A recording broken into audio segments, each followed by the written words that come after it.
Right, we've already been doing integration by substitution, but this time we're going to add where we're going to have to do some solving for x. At the end of this lesson, you'll still be able to use a u-substitution to evaluate an integral. We're just going to up the level a little bit here.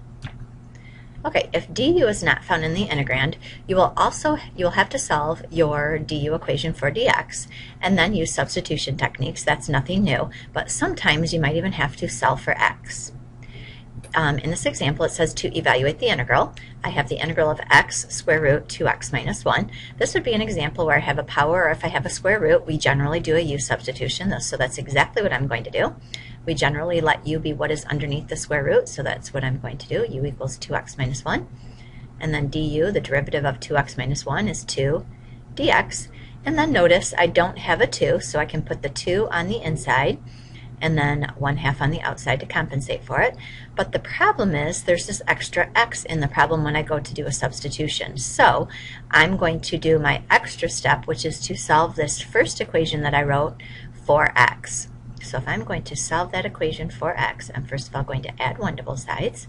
So I'll get u plus 1 is equal to 2x, and then we'll divide everything by 2. So this will end up giving me 1/2 u plus 1/2 is equal to x. All right, so now I'm just going to write what we have. On the outside we have 1/2.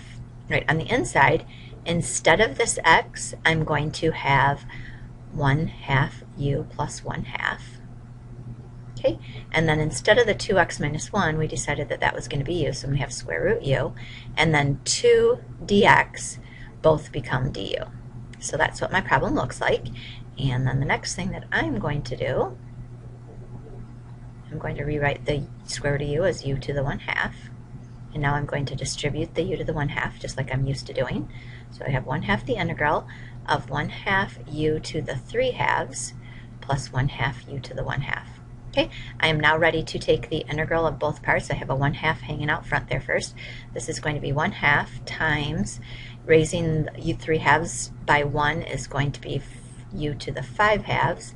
So I'll multiply by 2/5 on the outside.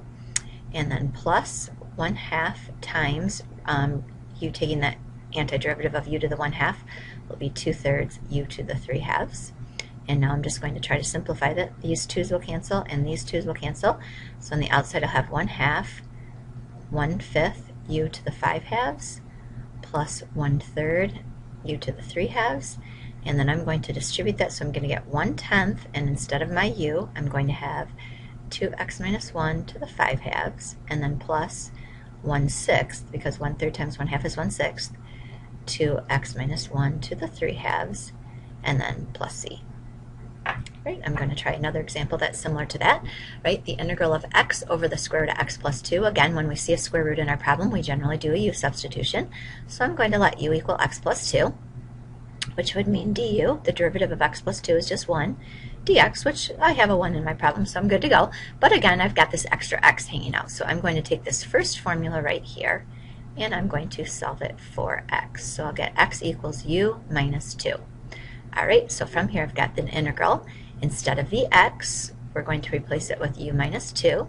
Down below I have the square root, x plus 2 we decided to call u, and then dx turns into du. Okay, now I'm going to bring this up to the top. That's going to be the integral of u minus 2 times u to the negative 1/2, and then I get to distribute that to both parts. So I'll have u to the 1/2 minus 2u to the negative 1/2. And then taking the integral of both parts, u to the 1/2, I'll have 2/3 u to the 3/2, and then minus 2 times the integral of u to the negative 1/2 would be 2 u to the 1/2. So I'll get 2/3. Instead of my u, I have x plus 2 to the 3/2 minus 2 times 2 is 4. U to the 1/2 is the same thing as the square root of x plus 2 plus c. So hopefully now you can solve a problem involving an extra x in a u substitution problem.